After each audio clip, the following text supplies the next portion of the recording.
Hello friends, welcome to the EduSite Network. Our today's topic of discussion is Early Buddhist Art, and for this discussion we have thus in our studio our subject expert Dr. Anand Bardhan, Assistant Professor, Delhi Institute of Heritage Research and Management. He is also the Secretary of the Museum Association of India. Also, he has designed the Philatelic Museum at Dak Bhavan, New Delhi. And with this introduction, I would like to welcome Sir to our studio. Thank you for coming, Sir. And also request him to begin our today's lecture. Thank you very much. The Early Buddhist Art of India is basically known for several kinds of structures, very especially structures like stupas, chaityas, and mahaviharas. Of course, we have very good number of Soakin Columns also, which fall under the purview of Buddhist art only. Before knowing in details about the different dimensions of Buddhist art, we will try to understand what Buddhism is as a religion and why Buddhism as a sect, Buddhism as a philosophy played seminal role in evolution and development of Indian art. Many of the scholars and students, they know that Buddhism was a heretic religion. It was a heterodox sect that was against the prevailing Brahmanical practices and sacramental practices, rituals, superstitions and dogmas which were part of the traditional society. And Buddha, as a great revolutionary thinker and philosopher, tried to reform the society by eliminating the evils which had emerged.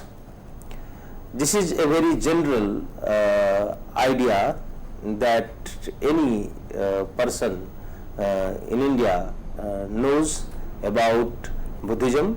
However, we find that Buddhism and Brahmanism, they were not two parallel religions. Rather, there was some intrinsic and underlying unity in perception between both the religions. So it was not, you can say, an accidental thing that Buddhism emerged as a religion or a sect, or it played important role in development of art. It should be viewed, the history of Buddhism should be viewed in terms of the changes, social changes, political changes, cultural changes which were occurring in the Middle Gangetic Plain. And there were several sects in 6th century BC which were actually having the aim to reform the traditional society. Buddhism was just not one sect which had taken such kind of initiative.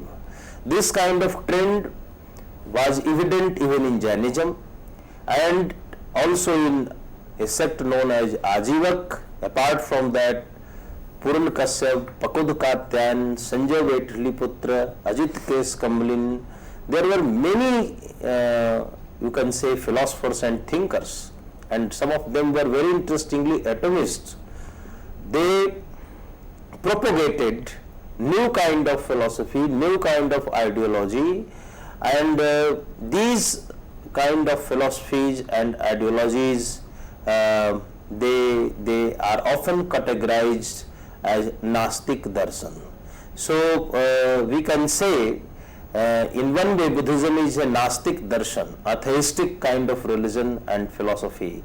But in terms of art, if Buddhism has to be viewed, we find that it was basically a sect, a religion, a philosophy and art form which derived many things from the enduring tradition of the country and the folk tradition basically of the country. And in the development of Buddhist art, there was a pivotal role played by the popular cults of the nation. We have to know that if there are three major forms of architecture, if somebody links the emergence of Buddhist art with modern period, he or she may find that there were good number of columns which were made, which were installed at different places by Asoka, like Loria Ariraj, Loria Nandangarh, Rampurva, Sankisa, Sarnath, Sachi, Kalsi, Topra. We have very good number of places from where Soakin columns have been reported, and often these columns are linked to Buddhism. They are taken as the early examples of Buddhist art in our country. This is true to a great extent that Asoka definitely had given royal patronage and support, but this is also true that it was not only Buddhism which was receiving the imperial tutelage in that particular time, and it was not purely a Buddhist idea that Asoka thought for installing columns. Rather, he derived this idea from the existing traditions of the country. We find reference in our literature of pillar worship. This cult is often called Axis Mundi cult, and this kind of you can say tradition was very common in the region of Magadha, in the region of Koshal, and we find reference of Vriksha Chaitya, we find reference of Pitri Chaitya, we also find reference of Vrishabh Chaitya, and these are all about the different columns, different types of columns which were worshipped. One may also link it to the worship of Indradhaja. It may be linked to Indradhaja tradition also. So, though Indradhaja and Soakin column are different from each other in many ways, but I am quoting it in one context, that worship of pillar as a cosmic lingam, worship of column as a yupa, worship of column as a Indradhaja, worship of column as a Pitri Chaitya or a Vriksha Chaitya, that has been very popular. And very especially we find that Vriksha Chaitya, a Vriksha that is planted within a railing or a railing that is created around a Vriksha, means tree, that was very popular, that is was a very popular figure in early Buddhist art. And even you are seriously and with great sincerity observing and interpreting the art of Sachi and Bharhut, you may find that the Vriksha Chaitya tree with railing or fencing around it have been depicted numerously and very vividly. So Asoka was undoubtedly been inspired by the enduring tradition or the timeless tradition of the Middle Gangetic Plain, and it has undoubtedly given it a Buddhist orientation. So this was very possible for Asoka to adopt the local practices and give it a Buddhist orientation. Another important form of architecture that is very common and rather most prominent one in the entire course of Buddhist monuments which we have, the entire range of Buddhist monuments we have, and that structure is undoubtedly a stupa. Again, people think that a stupa was exclusively a Buddhist structural form. This is not true, because in later Vedic literature we find reference of Vedic burial mounds, and what I personally feel that in some of the regions of Champaran in Bihar there are still some evidences of Vedic burials which are in form of mud hemispherical mound, which are actually mud stupas, and in the region of Vaishali also we have evidence of mud stupas. Some scholars think that these stupa belong to Jainism. There are others who think that they belong to Brahmanism. So it can be said that stupa was also not exclusively an example of Buddhist art, but this is also the fact that majority of stupa in our country belong to the Buddhist tradition, and it was Buddhism which made a stupa as a popular structural form not only in India, even outside the physical boundary of India in Central Asia or Southeast Asia. If a stupa like Sri Borobudur of Java was made, it was definitely been under the influence of Buddhist art tradition only. So this is very interesting to note that Vedic burial mounds were created in great number, and then Jainism also adopted this particular form. We have fragmented railings and dismembered sections of stupas that belong to Jainism, and some of them, they have been preserved in the Government Museum Lucknow, State Museum Lucknow. These railings had been found at a place known as Kankali Tila at Mathura.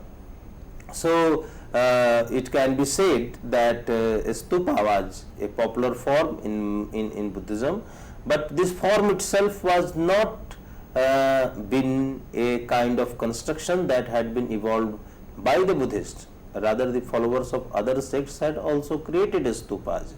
We know from Buddhist literature that Asoka made 8,400 stupas across the country, in the different nooks and corners of the country, and this particular number has been mentioned in several Buddhist texts. I personally feel that it is a mere exaggeration. However, we can agree with this idea that Asoka had created a good number of stupas which were covered by brick, which were having wooden railings and a wooden shaft at the very center known as yasti, and then wooden parasol called chatrak, which were later on being reconstructed, elaborately designed, which were renovated and restored during the Shunga and Satvahan period. So this is the second important form of Buddhist architecture that had evolved in the period of Asoka, and it was in later course of the Magadhan history that these stupas were revived and restored. We will firstly discuss about the Soakin columns, and I am showing you one important slide of a Soakin column which is made of chunar sandstone, and generally it is believed that it is a monolithic column. We can notice here some of the interesting points. This cylindrical stone column, which is known for lustrous gloss, this lustrous gloss is a very common feature of Mauryan period, and this is why scholars preferably call it Mauryan polish. This column is situated at Lauria Nandangarh in Champaran, Bihar, and it is surmounted by a lion figure, single lion figure, that is the capital. So this is a beautiful column made of chunar sandstone. It is cylindrical, it is monolithic, and on the top of the shaft one may see there is inverted lotus kind of pattern just below the abacus. Above the abacus there is capital, and this capital is that of a lion figure. Now it can be called a Simha Stambha. In general it can be called a Simha Stambha. We know that in Buddhism Lord Buddha has been called Simha Sakya, means lion of the family of Sakyas.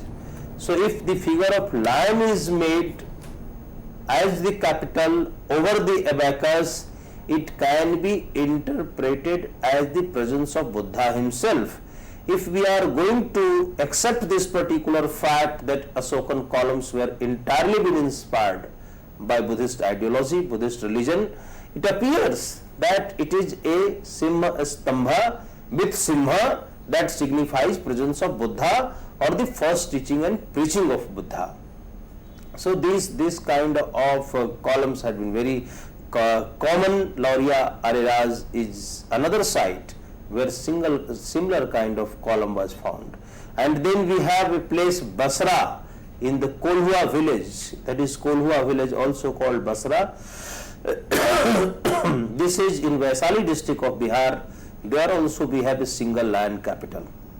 Most interestingly, wherever these columns are situated, there existed some stupa, and we have a very good example of this Basra column, this Kolhua column, where there is a brick stupa, well covered by brick. It is a hemispherical stupa near a pond, and the pond itself is a beautiful ancient pond known as Markat Hird. And in between this Markat Hird and stupa, there is a massive lion column, probably the earliest one that had been created in the Mauryan atelier at Chunar. Another important column has been found at a place known as Rampurva. We have in fact two columns from the place Rampurva. One is the single land capital, another is the single this is a capital which has figure of humped bull. So we have two columns at Rampurva, the column surmounted by the humped bull and the column that is surmounted by the lion figure.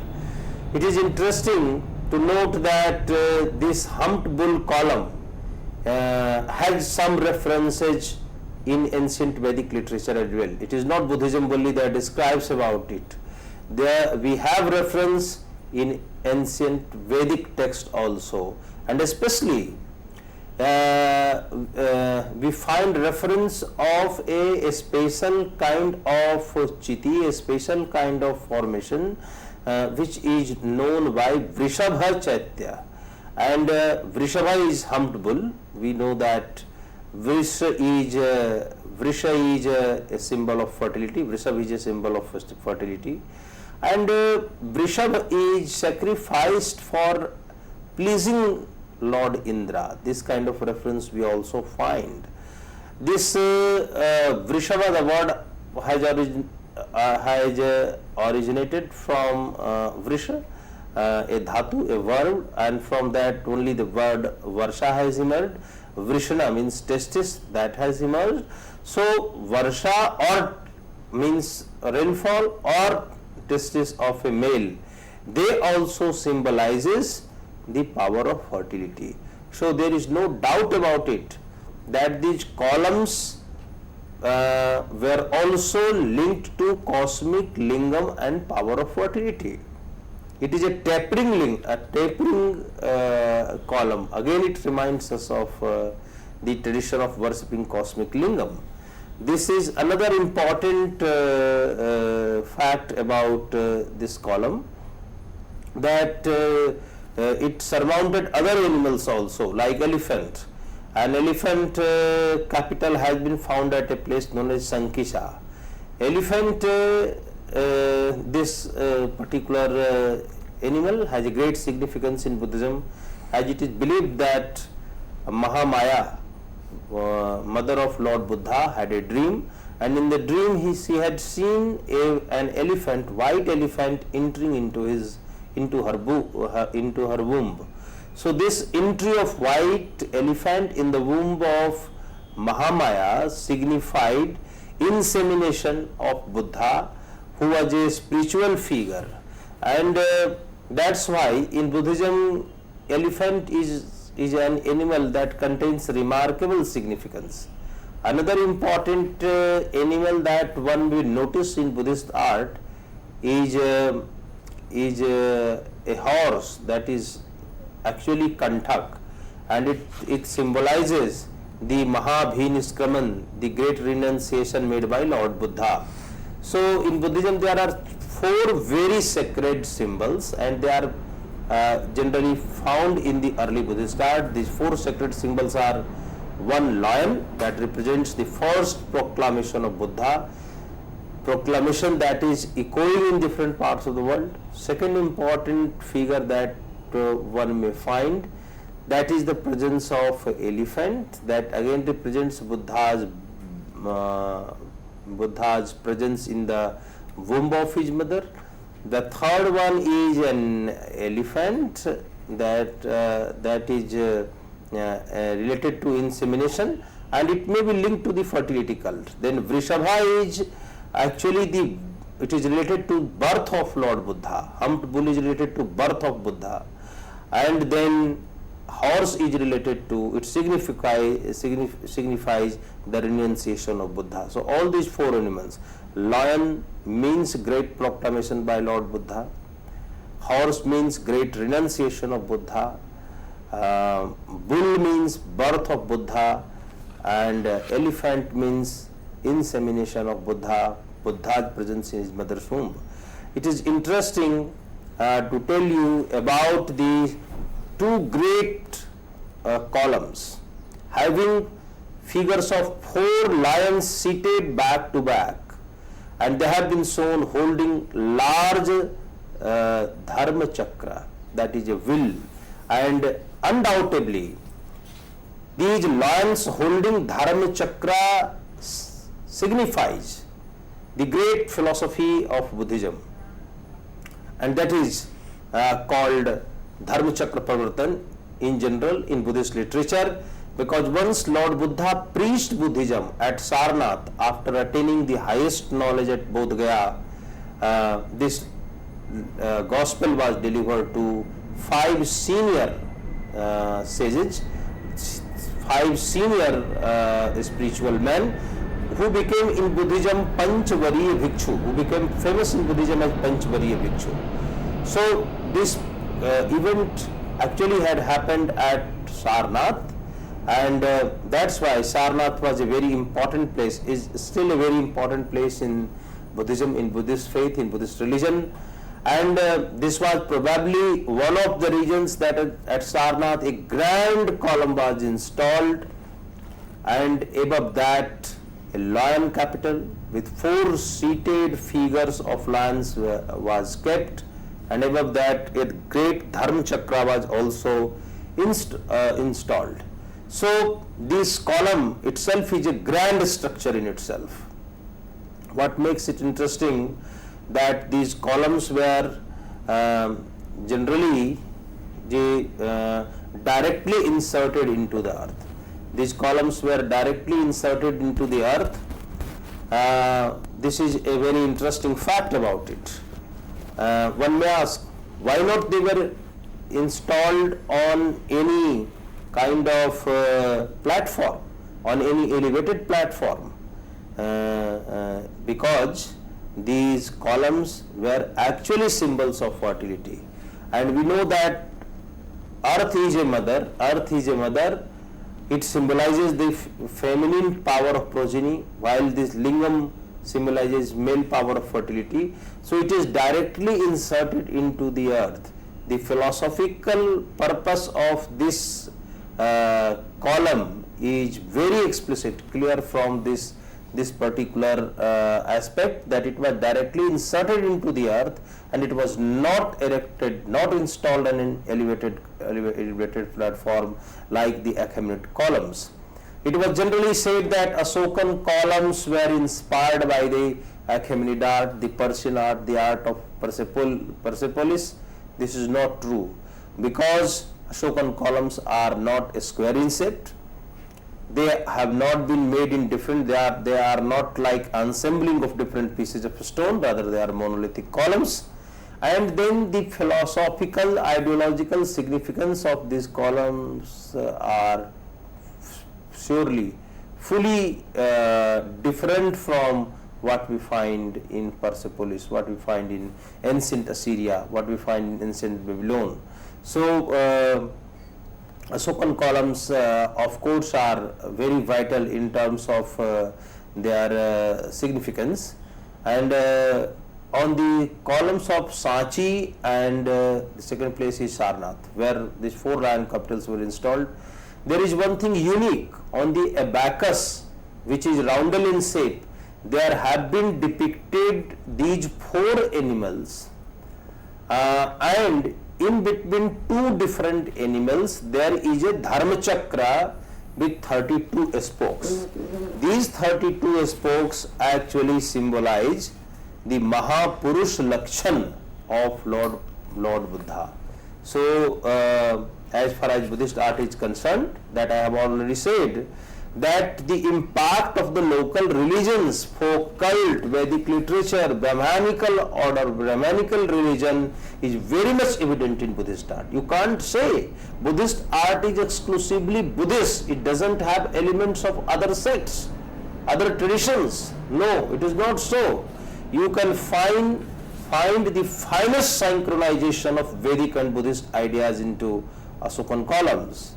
And undoubtedly, when Buddhist iconography, Buddhist iconic art had developed, there was tremendous impact of the folk tradition.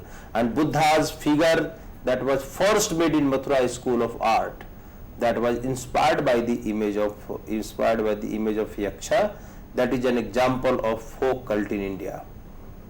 So we will see this second important figure, that is emblem of the government of India, the Republic of India, and this column has actually 4 lions. Again, it is a symbol of Buddha's proclamation.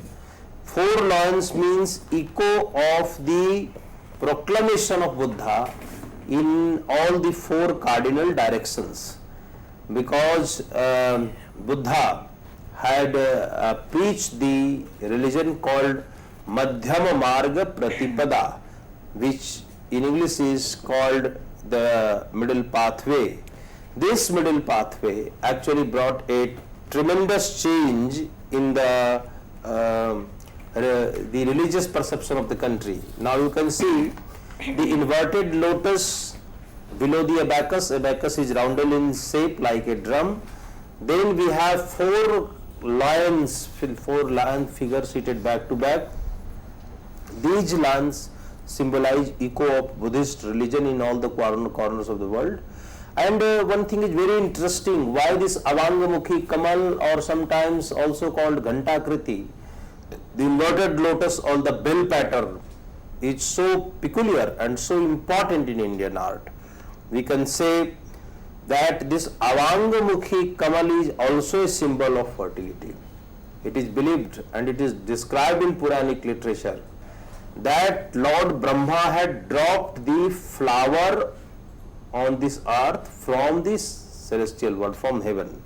So when this inverted lotus dropped on the earth, there evolved the vegetal world. Means just not Kamal, lotus is a symbol of fertility.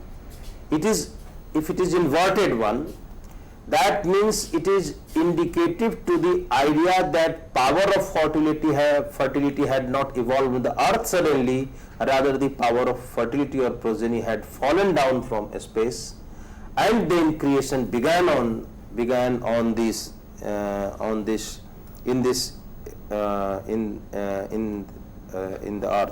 earth.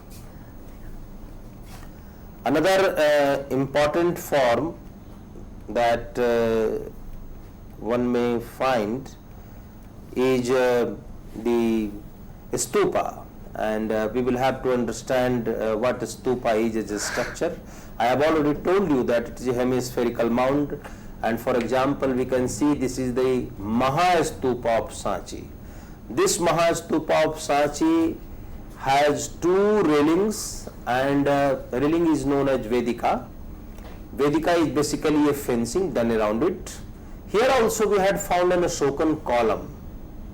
That was a broken one that has already fallen, and it has been stored in the Sanchi Archaeological Site Museum of Archaeological Survey of India. The tornades of means the gateways of Sanchi are very, very impressive, and excavation was done at this particular site, and even the Nawab Begum Jahan of Bhopal had contributed money for its excavation. when the excavation was being actually conducted by Marshal, he received support of the Nawab Jahan Begum of Bhopal, and the debris was cleared, and there were actually 3 stupas which were restored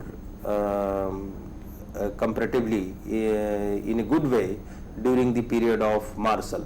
So this stupa was, if you will compare it with the stupa of Bharhut and the stupa of Bodh Gaya, and also with Amravati, which was ravaged several times by the British officers, and you can see whoever had visited the site had done plundering and pillaging of the images which were there at a place named Amravati. That was just not a Buddhist site, rather it was a multicultural site. So that's an altogether a different issue, and we will discuss in some special lecture how British antiquarianism had been responsible for destruction of many sites. But to our concern, what is the subject of our concern is that what a stupa is in a structure. So we will see the figure and understand the important elements of the Buddhist art. A stupa is made on an elevated platform that is called medhi, and once this medhi is created, I am going to quote you a very interesting example of Sanghol, that's a place in Punjab, where the base is exposed, the medhi is well exposed, and on that there is chakra kind of formation. Either there is chakra kind of formation or there is swastik kind of formation. So stupa was made on a medhi, elevated platform, that itself has a very significant symbol, and that is an auspicious symbol. It is either a chakra or a swastik. Then what we find, that above that medhi there was made a hole at the very center that forms a world, the world axis. It is conceived, it is perceived as the nucleus of the universe, because this stupa itself is a miniature cosmos, it is a miniature universe, and the hemispherical mound called Und symbolizes it. So on the medhi there was kept the relic casket of a monk and a nun, and then a pillar, a post was inserted which has chhatrak, and the Und was created. So if we use the term Und, that means the people who made stupas very conscious again about the popular tradition, the the very form has some specific philosophical meaning.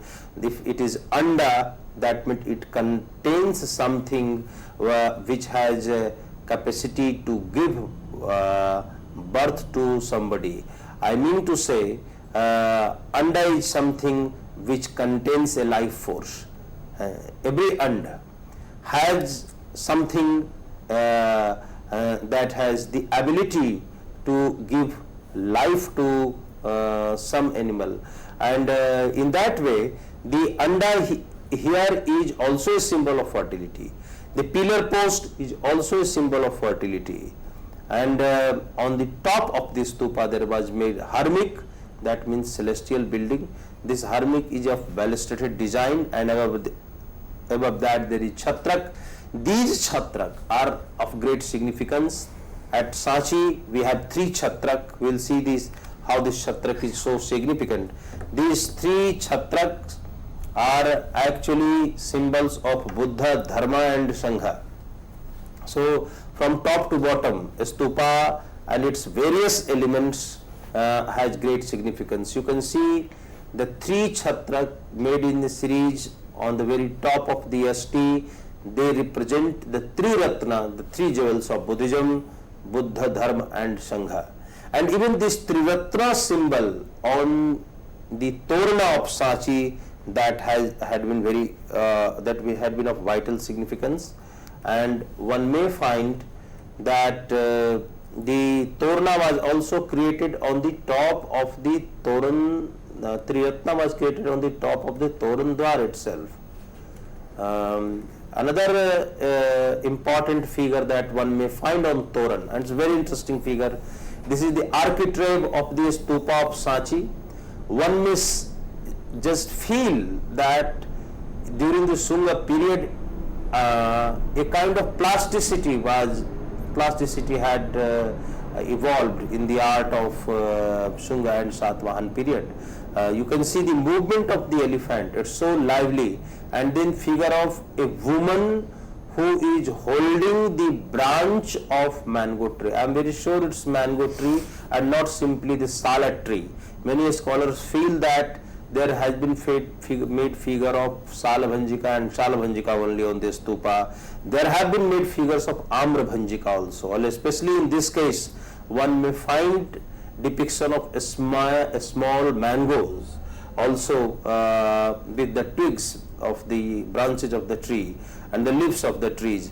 So this woman has been depicted as one who is holding the branch of the tree. This figure is Amrabhanjika, and why we find reference of such figures in ancient literature. There was a tradition in eastern part of the country when a pregnant woman used to visit to the orchard of mango or a upavan of salad tree, and there she used to celebrate it. It was a kind of celebration, and in that her friends used to, the friends of a pregnant woman used to participate. If woman holds a twig, a branch of tree, and hugs it, that symbolizes that both tree and woman have power of fertility. They actually symbolize one power of nature, that is power of progeny, that is power of procreation. So one may feel the early Buddhist art was actually been guided, actually been inspired by the popular fertility cult of the India.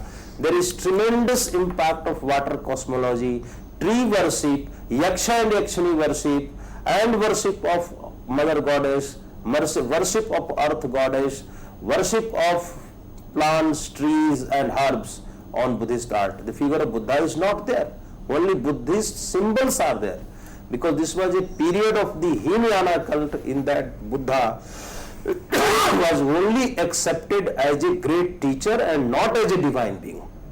So the Hinayana art, as far as the symbolism is concerned, the most interesting thing is that it is a wonderful combination of different folk ideas which have been synchronized in a wonderful manner, and its reflections are found in the art figures of that particular period. I would also like to quote that on the walls of Sanchi, railings of Sanchi, we have several inscriptions mentioning donations given by common people. This makes clear that it was not an example of imperial art, it was not an example of a royal art, rather it is a very significant examples of people's art. Because Shunga and Satvahan period in which this Buddhist art was developing, it was a period of pan-Indian art movement. The art of Maurya period, Buddhist art of Maurya period was confined within the boundary of the Middle Gangetic Plain, or you can say within the region of Magad, Koshal and Sursen, or to some extent in the region of Avanti kingdom, where near Vidisha, Sanchi, some construction was made at Sanchi. But during this period, in Shunga and Satvahan period, rock cut caves were made, stupas were made, and these rock cuts and stupas are sprawled over the entire landscape of India, very especially on the landscape of Western India, where we have wonderful rock cut caves at Bhaja, Kanheri, Nasik, Pithalkhora, Ajanta, Bhattupurulu, Ghansal, Amravati, Nagarjunikonda. All such places offers us very, very interesting examples of early Buddhist art in our country. We have another particular form of architecture, and that is called the rock cut architecture. We can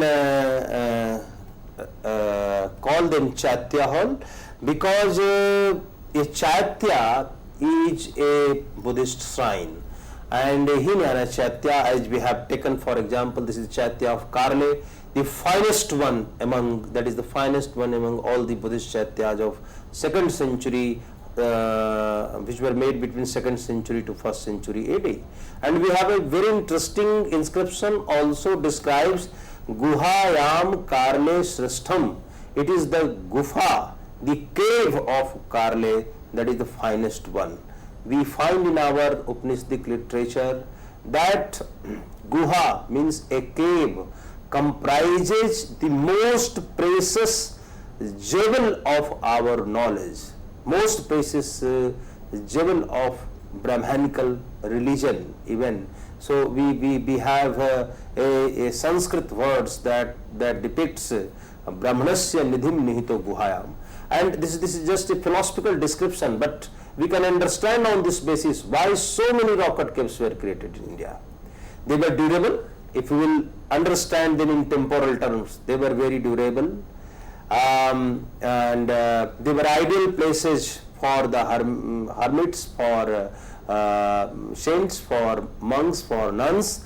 Thirdly, a third important thing was that it was a place which was located within a very serene atmosphere, somewhere in mountainous track, so in mountainous region, and these were probably the regions why these rock cut caves were created. But we have philosophical reasons too, that if somebody wants to go for meditative concentration, she should take recourse to a hilly area, and there he should stay in a cave. Earlier, by monks of Buddhism, also by monks of Jainism and Ajivikas and Brahmins, natural caves were used, natural caverns were used. But Buddhists who were inspired by the Mauryan rock cut tradition of Barabar hills of Gaya. Every student of art and architecture knows that rock cut art emerged in Gaya district, Gaya division of Bihar, and from where this tradition shifted to western India, in the region of Konkan, in the region of Satmala range of mountains, and there a great number of rock cut caves were created. These rock cut caves are apsidal in form. The frontal part of these caves are rectangular, the lower end is semicircular, and we can say the two parallel walls converge at a particular point. It further forms a curvature. And this is a wonderful nave, one may see it is Karle. It has a monolithic stupa with no figure of Buddha because it belongs to Hinayana period. But what we can find, what is the impact of the architecture which existed before the emergence of rock cut caves. Once again we will see the figure. It is a cave with beautiful columns. There is a colonnaded kind of nave, and we have two different rows of columns.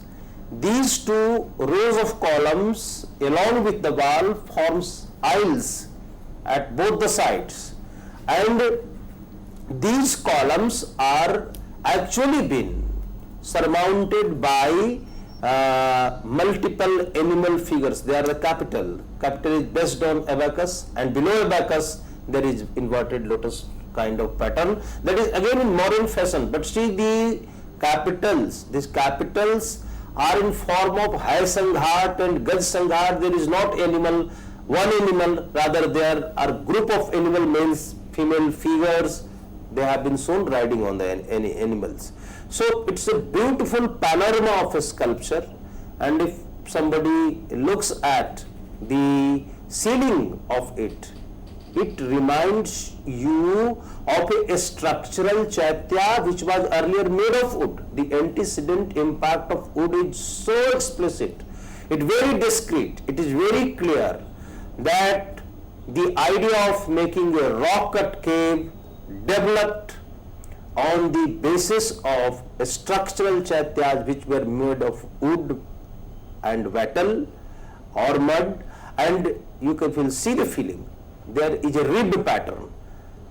There is no use of such kind of ribs, such kinds of figures. There is no use of columns even. There is no functional use of column in a rock cut cave, but they have been created.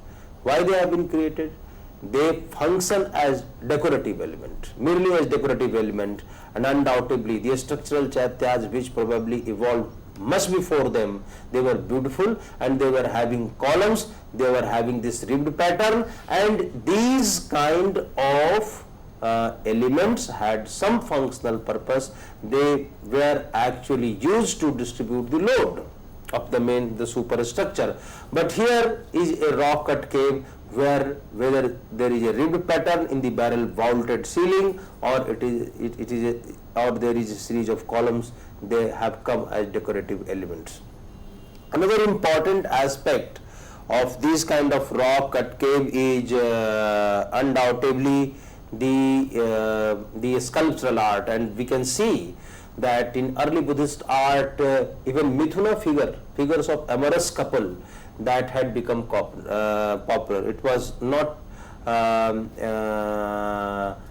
form that suddenly evolved somewhere in Gupta and later Gupta and then in early medieval period. You can trace its significance and its historicity in the early Buddhist art itself. One may see that how in very realistic way these figures have been created. However, in the woman figure requires a special attention because of very broad pelvis and very heavy breast. Of course, the artist with deep navel, the artist has given again emphasis on the power of progeny a woman contains. So it is again linked to the figure should not be understood merely in realistic terms. If you see the male figure, the soft muscle of the male figure had been very clearly shown. And another interesting thing that one may see, the jewelry, the headgear or the turban and earrings, which both male and female figures have used. We can see the typical turban that this male figure is having. It is typical turban of the Sung and Satvahan period. In majority of figures, male figures have been shown with this kind of turban, and this is one of the finest image that had been produced in this particular period. The facade of such kind of rock cut caves were even more beautiful, and the facade, it is facade of Bhaja. This is one of the earliest caves. Now we generally take Pithal Khora as the most appropriate example of the earliest cave. However, Bhaja was the first cave which has a very elaborate facade, one can see, with balustrated designs and balconies, and a cave dormer kind of design at the front, which is basically an arch pattern that leads you to the nave of the rock cut caves. Thank you very much. Thank you very much. Thank you so much, sir, for in fact this lecture on early Buddhist art with the clear illustrations, so we could understand the very intricacies of the art that has been made. And with this, I would like to thank sir for being here, and also thank our viewers for watching. Thank you, sir, and thank you, viewers. Have a wonderful day.